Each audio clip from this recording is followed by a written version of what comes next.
So what's up, kamusta? Ayos ba tayo dyan? So nandito tayo ngayon sa may Premium Bikes Baliwag branch para sa update natin. Meron tayong nakitang bagong kulay nitong Suzuki Raider R150 na FI. So umpisahan na natin yung vlog ngayong araw na to. Kung sulit nga ba itong motorcycle na to ngayong 2024. Ayos na ayos siya. Better hit the gas for a minute, no cap, no limit. I attack till I finish that track, then I get it, got my cash all liquid, never pass my limit. Too fast when I'm spitting, read it back, now they get it on. Flipping that switch as I'm hitting these bars like a gift. I spit like I'm sipping gold bars, and these kids, no kidding. I've been winning this and getting my best life dinner while I'm hitting on a mission. Ooh, spicy, I know they like me, but I got a wifey. So ayun nga, para sa kanyang price, masasabi ko pa rin na sulit pa rin talaga itong Suzuki Raider FI na to, itong R150. Isa pa rin talaga to sa mga naghahari na underbone. Tsaka gusto ko yung mga color variant na nilalabas nila ngayon. Talagang naglalaro-laro sila ng mga iba't ibang kulay para dun sa combination nila. Ayan, tulad na itong isang to, maganda yung pagka gray neto, tapos matte and combination ng glossy black dito rin sa side. Ayan, so at least meron na tayong matte and glossy, hindi lang katulad nung dati na puro glossy tapos puro matte. At least ito naglalaro-laro sila sa mga ganong color variant. Pero yun na nga, para sa mga kukuha nito, available sila rito itong gray and black combination ng Suzuki Raider R150 na FI. So walk around na natin para doon sa mga gustong kumuha nito. Puntahan nyo na lang dito. Be real nice to me, no one works like me. Got a different mind, see, my rate is pricey. Got a different psyche, ooh, lyrics are icy. Living life nicely, very precisely. Living divinely, manifest wisely. All I know is that I've been living for the sightseeing. Been around the world for a visit, first class ticket. Man, I'm in it, man, I'm winning. I don't have no limit. If I want it, then I get it. If she want it, then she get it. I ain't never done finished, I'm a giver. I've been giving first place. I've been winning 6 shots, head spinning, but I still keep ripping and I still keep hitting 2 ways. I'm splitting all in, I'm risking it all. Yeah, I don't ever fall, yeah. But if I do, I get back up, stand tall. So yun na nga, dito sa kanyang headlight, maangas pa rin talaga ito no? Meron pa rin tayo ditong signature emblem ng Suzuki. Ma-premium talaga yung datingan niya. And ito, meron tayong LED rito. Gusto ko yung design talaga nito kasi puro pakanto, tsaka mukha siyang robot. So split type pa rin naman yan, LED. And then dito sa kanyang signal light is bulb type pa rin yan.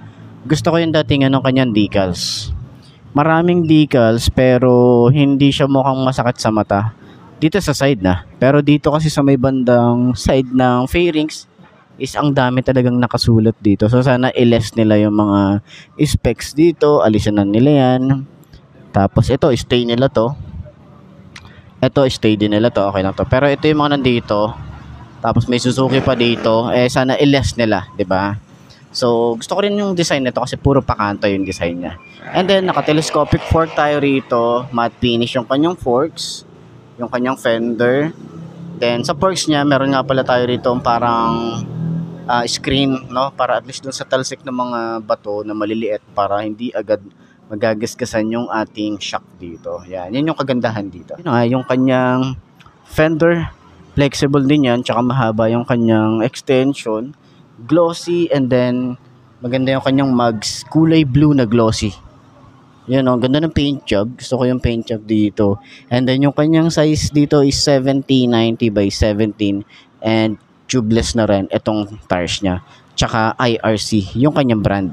So naka single disc brake tayo rito. Isa talaga sa mga gusto ko rito yung disc brake ni Raider R150. Ito talaga yung signature na kapag nakakita ka ng ganitong disc, alam mo na kay Raider yon. And naka dual pad caliper tayo rito, naka radiator tayo dito na malaki. Pero sana dito yung iba nilalagyan ng screen to para at least yung screen protector. Alam niyo naman, yung mga talsik ng bato, yung hangin talaga is rekta na tumatama dito. Yan. So sa side na to, kita niyo yung mga patulis, no? Yung mga sharp design niya. May mga details dito na talagang maa-appreciate mo. Ayan. So may grills tayo rito. Open part naman siya.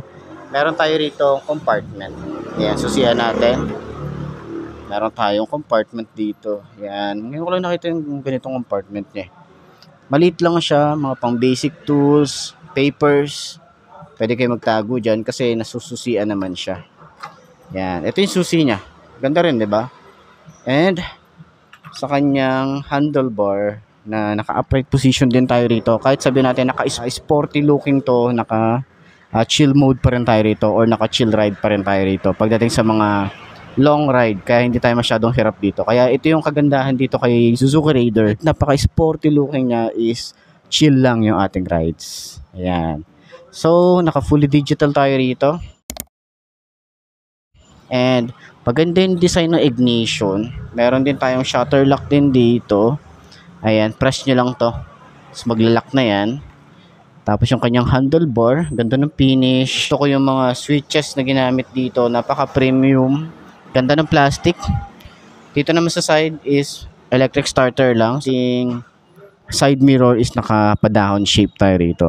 Yung levers, makapal, smooth, and yung kanyang grip, makapit, tsaka sobrang babaw ng throttle niya. So dito naman sa side, meron tayo ritong on and off ng kanyang park. Ito, may on and off ng kanyang park light pala. Nandito pala sa side na to, yung on and off ng kanyang park light. Sorry naman. Ito yung high and low, signal light, busina, and then yung clutch.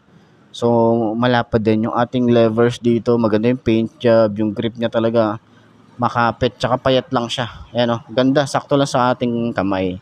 Tapos yung clutch, sobrang lambot. Yan.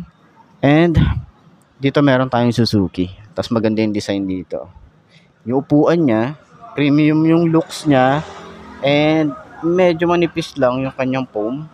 Dito kasi talaga masakit na to, wala na siyang foam. Pero dito sa may bandang OBR, may foam tayo rito, tsaka sa rider. Pero pagdating dito sa bandang unahan, medyo manipis na rin siya.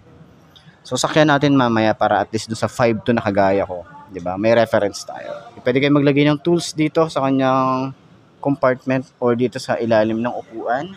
Meron tayong helmet hook, yung ating fuel, yan, yung tank niya. Maganda yung design, malinis. Yung battery dito, so wala talaga tayo rito mapaglalagyan ng mga kahit na anong gamit. Wala talaga, as in. Kanyang grab bar, naka Batman style yan, tsaka matte finish. Dito naman sa makina niya, meron tayo rito monitoring, and then kickstart. Meron din tayong kickstart dito. Ganda yung rear brake pedal. Ganda ng style, matte finish. Ganda rin yung style ng ating foot pegs. Nape-flip siya pero bumabalik din yan. Ayan. So yung mga fairings natin dito or yung chassis natin dito, nakalabas naman siya. Tsaka maganda yung paint job and stylish yung ating datingan nung foot pegs para sa angkas. Ayan. So isa rin sa mga nagustuhan ko dito, yung ating tambucho. Meron tayong cover and dito naman, ito metal to eh. Yung sa pinakadulo niya. Same nung kanyang color dito. Ayan. Meron tayong swing arm.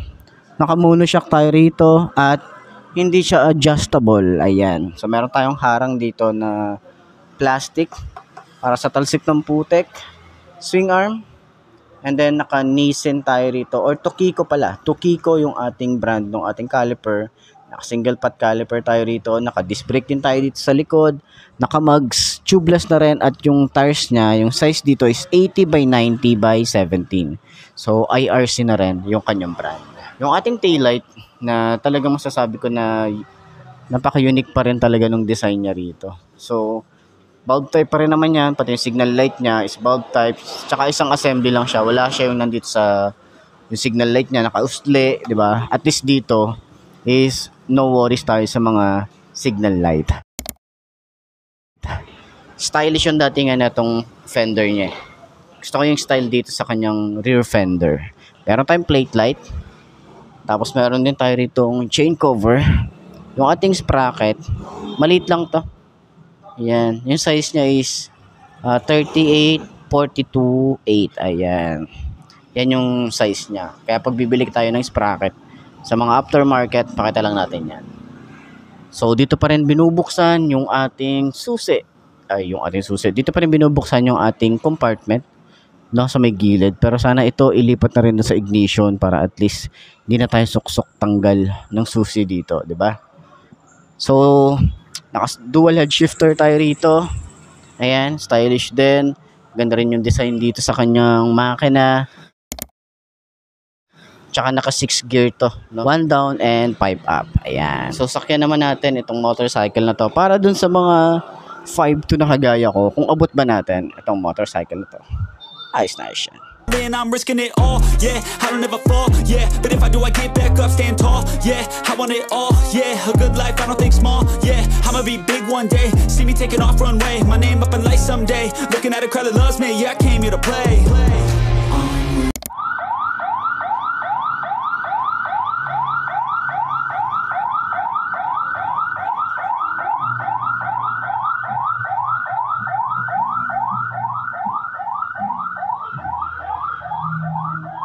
So ayun na nga, para sa 5'2" na kagaya ko, hindi naman tayo tingkayat, di rin tayo hirap, magaan yung motorcycle, pag naitayo na natin, balance naman tayo dito, tsaka di tayo masyadong bukaka, maganda yung position natin dito kasi naka-sporty looking pero chill yung ating, or naka-upright position tayo rito. Yung shock niya talagang maganda, pati yung likod, ramdam natin yung ganda ng play, and yung turning radius niya is okay, all goods. Kasi hindi tayo mahirapan dito magliko-liko, lalo sa mga traffic. Tsaka manipis lang yung motor, pwede natin itong ipang singit-singit. So yun nga, puntahan nyo na lang dito sa may premium bikes. Sige po, okay lang po. Premium bikes, Baliwag. Yan, meron tayong mga motorcycle din dito, baka trip nyo din. Ayan, meron tayong mga available dito. 160, yan, yung mga Honda, Yamaha, available dito, Kawasaki. So, kahit anong gusto nyo motorcycle, pwede nyo bilhin dito. Okay, yung mga available nila rito. So, yun na, puntahan nyo na lang dito. Sulit nga ba itong motorcycle na to? Itong Suzuki Raider R150 ngayong 2024. Ayos na ayos siya. So, yun na nga mga best, no? Ito na ba ang motor na babagi sa'yo? Kung ito na nga, ay markahan mo na at mag-subscribe ka na sa aking YouTube channel, i-click mo na rin yung notification bell para updated ka sa lahat ng videos na upload natin. Dito araw-araw, so laging tatandaan, wala sa brand ng motor ay tatagal yan. Kung di na sa pag-aalaga mo yan, tatagal yan, ayos na ayos yan. So, kita ka na lang ulit tayo bukas. I'm Mark D. Ciao. Maraming salamat sa inyo. Bye-bye. Babush.